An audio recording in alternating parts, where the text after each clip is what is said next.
Hey, hello, welcome, everyone. I am 3 days post surgery.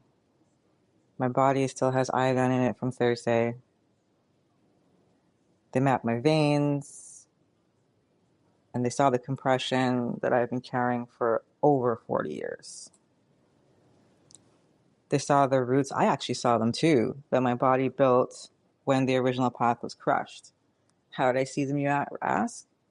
Because your girl was awake, heavily medicated, and awake for the whole procedure. I saw collateral circulation, roots and branches that my body built to create a system, the margins that she turned into a highway system to life. And I was supposed to record this episode in June. Then I pushed it to early July. And I kept not pressing record. Not because I didn't have the script or anything to say, because my room wasn't right yet. And the room is right now. Not because I'm healed, because I'm not. Because I'm actually inside the thing. I'm 4 days post-surgery, coming off the eve of the Mercury Kazemi. I'm sitting on the precipice of Gupta Navaratri. For those of you that don't know, go look it up. Sacred Navaratri. I said I was going to start recording my sessions from the kitchen table. And I'm going to be honest with y'all, I'm sitting on my couch. And I'm sitting on my couch next to my dog with a body that is still processing what happened in that room on Thursday. And somewhere I decided this is the room. So let's get into it. Listen, I want to welcome you all back to the Empathy Lab. I am Tatum. This is season 2, and this is what we're going to call the kitchen table sessions. But right now I'm sitting on the couch, so we're going to call it the couch sessions. Until. Now, in season 1, we spent 16 episodes together, and I was teaching you and talking to you about a framework. I was talking about 5 patterns. They're called the Kleshas. And these patterns run underneath the shrinking, the gripping, the inherited scripts. I gave the language for them. I even, in between everything, dropped a micro zine, and I mapped which episodes correspond to which patterns. If you've been here with me, then y'all have the vocabulary. If you're just tuning in, learn along the way. Season 2 is different. This season is not about learning the framework. It is about sitting inside of it, using it on yourself in real fucking time. Today, I'm going to show you what that looks like. I built a diagnostic. It's 20 questions, like how we used to read in Word Up magazine or Cosmo or Vibe. 20 questions across the 5 Kleshas. 4 questions per Klesha family. Designed to help you find yourself on this map. The full diagnostic will drop on Substack, I think Tuesday or Wednesday of this week. Today, I'm going to walk through one family. I'm going to walk through the one that I'm living inside of right now. Right now, in this inevitable moment, I am in Abhinivesha. That's Abhinivesha. Google it. It's fantastic. This is a survival script. I am literally clinging to life. I know it sounds very dramatic. And before you get your panties in a bunch, just hear me out. We got 4 questions. I'm going to read each one to you, with you, and for you. Then I'm going to answer it. Excuse me, I take a sip of my tea. I'm going to answer it from inside the surgery, from inside the body, from inside of this grip. So if you got a couple minutes for me, pull up a chair. Join me at the couch, make-believe table, brew your tea. All you need is 4 minutes for your tea bag to steep, and you've got a perfect cup of tea. Let's get into it. Question 1. What is the situation that makes your body respond as if you are in danger, even when you know intellectually that you are safe? Okay, it's question 1.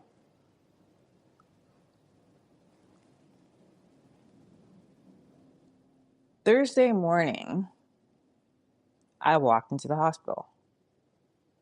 My husband drove up because he had to go valet parking, so I jumped out. I had chosen to be there. There was no like, oh shit. No, I made that choice. I researched the procedure. I understood what this was we're going to do. It's called a venogram. I knew what the iodine would do. Sidebar, I am allergic to contrast iodine. Intellectually, in my mind, I was prepared. I want to shout out right here everybody that gave me 8 minutes of their time leading up to this first procedure out of 3. Talk to me, dig through with me, compost with me, cry with me. I want to thank every single individual that reached out vis-a-vis the interwebs, on the telephones, text, WhatsApping, Instagramming, snail mail. That was more than anybody knows. And in that, my husband and my not so little boy anymore being my anchor. So I want to take a moment of immense gratitude and appreciation. And as I said, I was prepared. I walked in, I immediately registered that the hospital was over air conditioned. And I figured that's why my hands were shaking before I reached the intake desk. I looked down at my agenda 11 million times to make sure I knew the floor and the ward and where I was supposed to be. I practiced breath work. I had the voices of my teachers in my head, walking through various different practices. My throat closed. The back of my neck went rigid. And I realized as I was putting one foot in front of the other that my body was running a threat assessment that had nothing to do with the information my mind was holding. My body was responding to, hey, girl, someone is about to put something inside you that you cannot control and could possibly kill you. That is danger. That is annihilation. Fucking run. Clearly, I didn't run. I'm being real with you that this is everything going on. I sat in the chair. I got up from the chair, introduced myself to the unbelievable nursing staff.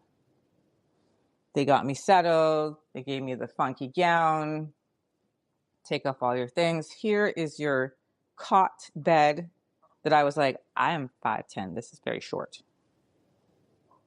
And I went into mode. It's what my really good friend, teacher, muse, and mentor, Tracy Stanley, says is my operation mode. It's kind of like a dry humor, kind of funky, hippie, unexpected. So I'm noticing things and I'm saying things. And for those of you that know me, you know exactly what that is. You got me prepared. I let them put my IV in. I breathed. They talked to me some more. They came out with the, okay, we're going to start prepping your body. I breathed. And I want to say that the grip did not release because I was breathing. The breathing let me see the grip while it was running. And this is why I can say 2 things can be true at once. We can actually hold 2 things simultaneously and look at them. And that is the difference. I wasn't releasing the fear. I was seeing the fear while choosing to stay exactly where I was, while choosing to get involved in various conversations and explaining over and over what I was there for. And then someone saying, "Oh, I thought you were here for Mary Turner's surgery, or Mary Turner syndrome." I'm still heavily medicated, so I will mess up this podcast. And I was like, "No, I've got Nutcracker and this." And she immediately did a little dance that might have seemed inappropriate for someone else, but I think we felt that that could happen. And I watched myself still hold on while being pleasant and humorous and interacting. I was like, whoa, I am holding on. I should put this down so I can really be in this moment with this brand new human being that's going to be taken care of. Question 2. What would you do differently if you were not afraid of being rejected, abandoned, or erased?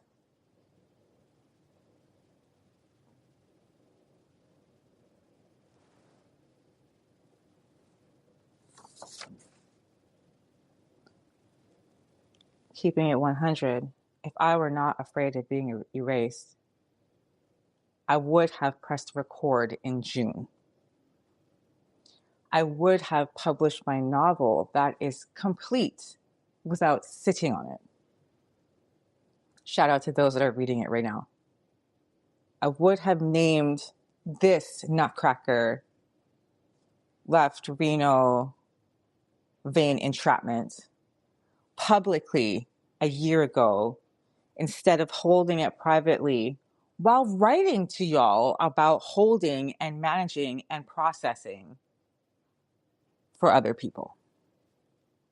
If I were not running the survival script that I've been running, allowing the Klesha to Klesh, I would have charged full price for my consulting work from the beginning. I would have submitted the grant applications without agonizing over whether I deserved it. I would have told folks that I worked with about the medical situation without framing it as a request. The survival script, Abhinivesha says, if you're too visible, you will be erased.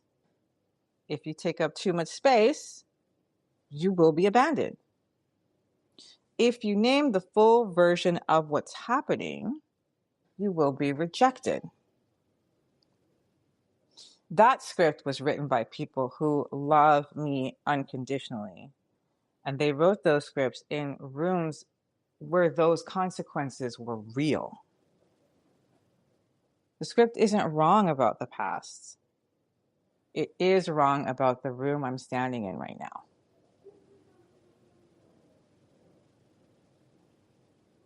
And I'm standing in a room we call the Bardo. We'll get to the Bardo. In the meantime, go and look it up, so you know exactly where your girl is standing.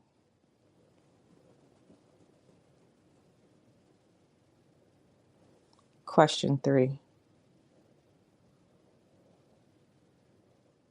When you resist change, even change you want, what is the part of you that says, if I change this, I will not survive this?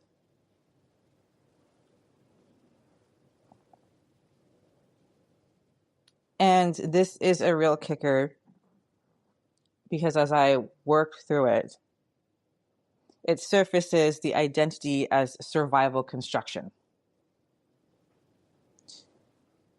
It's the groove that equates the current shape with existence itself. Let me break it down. I wanted that surgery, the first one. I chose it. I researched it. Why? I didn't choose it. I can't be out here like, I want that one. Like, it's not like buying a car, you know? When I say chose it, the universe conspired.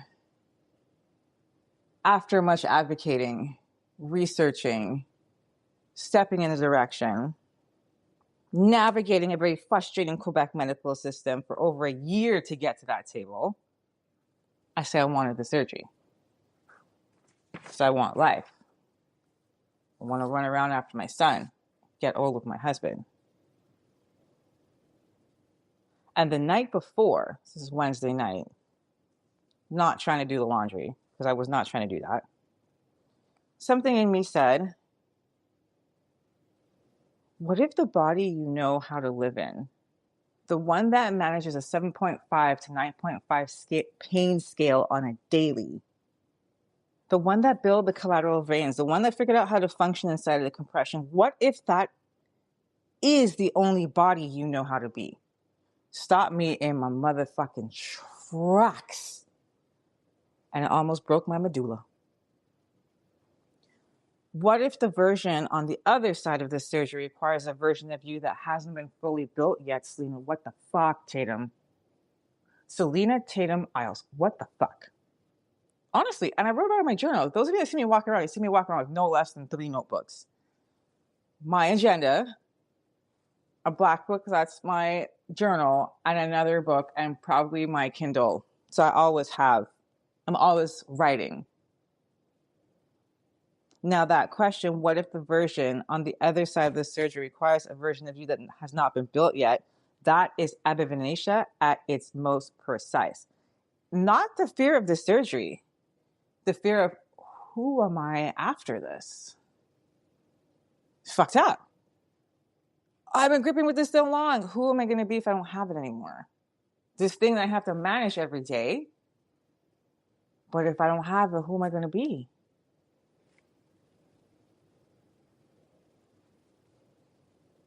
And it was crazy because the identity that was built around surviving compression does not know how to exist without compression. And that, as I said, almost broke my medulla.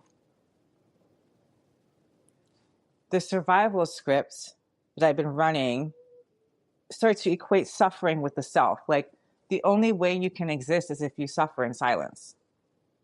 Because, like my very transparent article that I wrote, I look fine on the outside.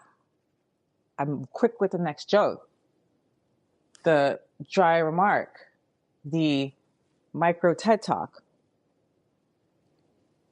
And the question I had to ask myself is, if the suffering changes, the self has to change. And that moment felt like annihilation, even when it was my first taste of freedom. And I thought back to when I was awake, when they were operating my heart. And I think the funky thing is, I'm like, yo, girl, you have done this. Like, you literally forgot you were awake on the table while they operated on your heart, and you got up, and then they pumped you full of all this stuff just to do that, to keep you awake and get your heart to do the fucked up thing it was doing. And now 3 years later, that fucked up thing is no longer happening. And you're a completely different person. Like, you're out here, functional strength training. You're on your bicycle, like you're on Tour de France. You're, gardening, landscaping, the whole 9 yards. And then we find out about the compression, and you fold yourself back into, oh man, who am I if this fucked up thing isn't happening to me? And what's really very much the same about all of us is we're all holding a fucked up thing.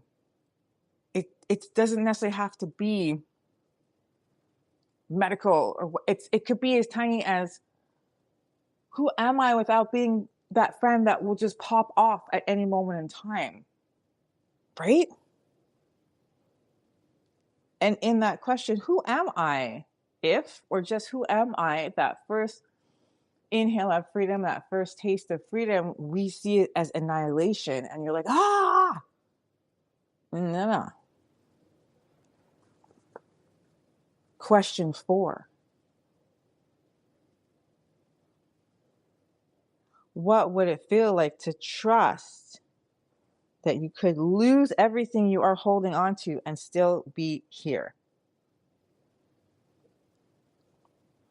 And I preempted that answer with walking you back to April 2023, then fast forwarding to now. What would it feel like to trust you could lose everything you're holding onto and still be here? Y'all, April 2023, I was going to heart surgery. I turned to my husband and I asked him to, don't promise me this. Give me your word you're going to do this for me. I won't tell you guys what I asked him. Because that's our thing. That's our Scorpio thing. And the fascinating thing about it is that each of us has lost everything on more than one occasion, and we've forgotten that we've lost that thing. Because the afterwards of losing it, that freedom replaced whatever we thought was annihilation. And we went on to being this other amazing version of ourselves. And then we could lose that version back down in that cycle again. And I don't have a clean answer to this one. And I want to be honest about that right now. I don't have a clean answer because when I go back, I'm like, you know, whoop, whoop, whoop, whoop. And then we're back here again, asking the questions, doing the research on the self. What I have is evidence, my friends. I have small, accumulated, specific evidence that the self survives what the survival script says will end. What Abhinivesha says will end, you're over. I have evidence that the self survives. And before someone comes at me with the who are you, self, not self, rah, rah, ray, ray, high end philosophy, I want to remind you all that 4 days out of surgery, very heavily medicated, I'm out here. And I'm not negating what you're saying or what you want to say or what you might leave in my comments. What I am saying is that I have specific evidence that the self, Tatum, the plant, hot dog, however you want to call it, survives and thrives. And that's how we get in our own way. Again, I'm writing a whole doctoral thesis about it, okay? The answers you may or may not want to share with me in the Substack that's about to drop Tuesday or Wednesday help us all figure out the answers and help us all have and archive small accumulations of evidence that we are still out here. Even in the...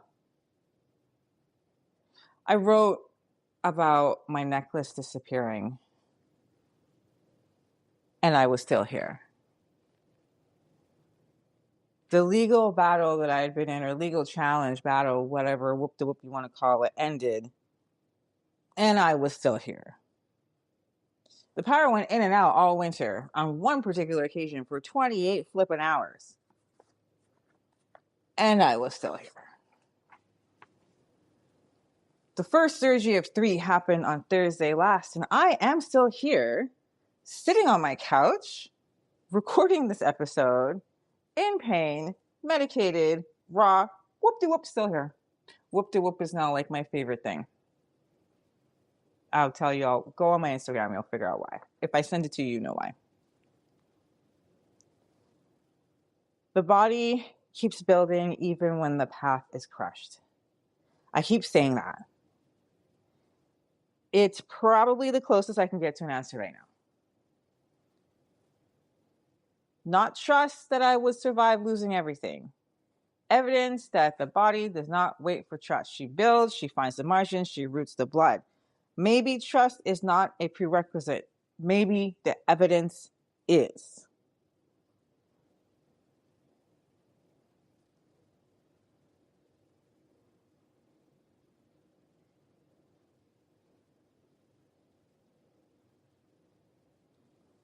So we looked at one family. Looked at Abhinivesha together. 4 questions. I gave you my answers from inside the surgery, inside where I'm sitting right now, the Bardo, inside this grip. The full diagnostic, 20 questions across the 5 Kleshas, drops on Substack, as I keep saying, this week, as Gupta Navaratri begins. 9 nights, 20 questions. You do not have to answer them all. You do not have to answer any. There is no highfalutin wellness language in these. Sit with the ones that make you want to skip them. I'm going to say the ones that make you want to skip them, that's actually the raw data that you can get. Not extracting from yourself. That's the raw data that yourself is willing to give you. My season 1 taught you the language. The quarterly zine gave you the map. This diagnostic helps you find yourself on the map. Like, where the fuck am I, y'all? Season 2, which we start together today, kitchen table sessions, is what happens after you find yourself. The sitting with it, the bardo spaces, the moving towards it, the staying in the goddamn chair. Waiting till the mud and everything settles so you can see clearly. The practices do not make it better. I need you to hear that. They give you sight. They allow you to see what it is you can't see because you're already seeing it. I am 4 days post-surgery 1. And I can see more clearly now than I have in months. And this is not the medication talking before you come at me with that. That is practice working. This has been the Empathy Lab. Season 2 starts today. Kitchen table sessions, but this one we're on the couch. I am Tatum. Thank you for listening. Stay hydrated. Take care of yourself. Stay anchored. We'll see you next week. Peace.